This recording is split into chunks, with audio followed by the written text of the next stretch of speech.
يا أيها المدثر قم فأنذر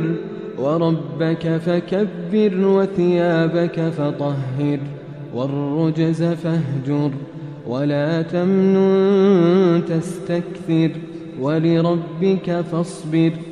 فإذا نقر في الناقور فذلك يومئذ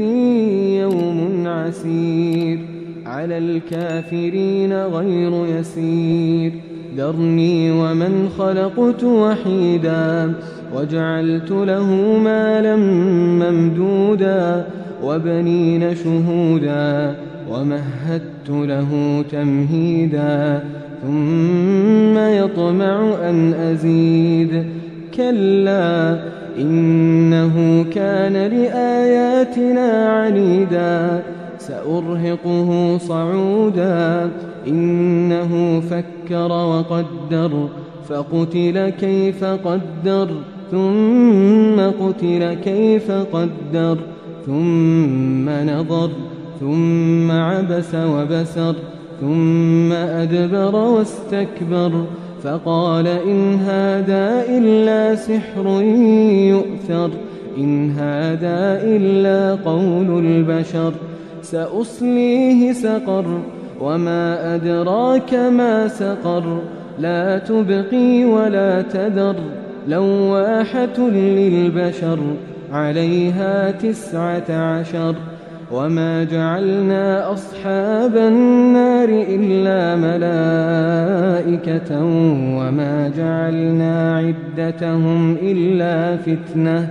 إلا فتنة للذين كفروا ليستيقن الذين أوتوا الكتاب ويزداد الذين آمنوا إيمانا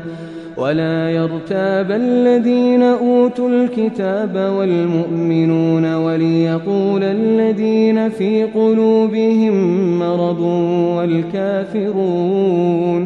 وليقول الذين في قلوبهم مرض والكافرون ماذا أراد الله بهذا مثلا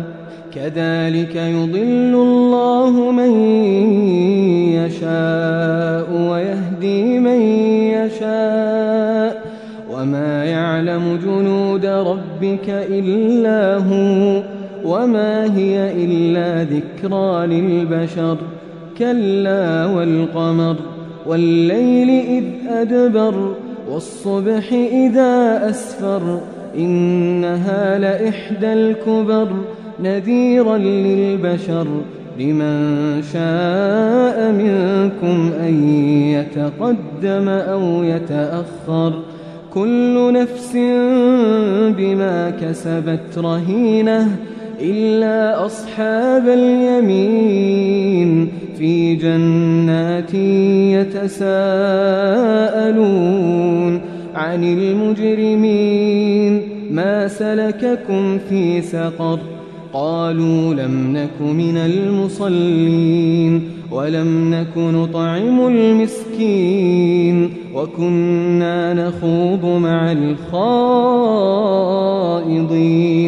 وكنا نكذب بيوم الدين حتى أتانا اليقين فما تنفعهم شفاعة الشافعين فما لهم عن التذكرة معرضين كأنهم حمر مستنفرة فرت من قسورة بل يريد كل امرئ منهم أن يؤتى صحفا منشرة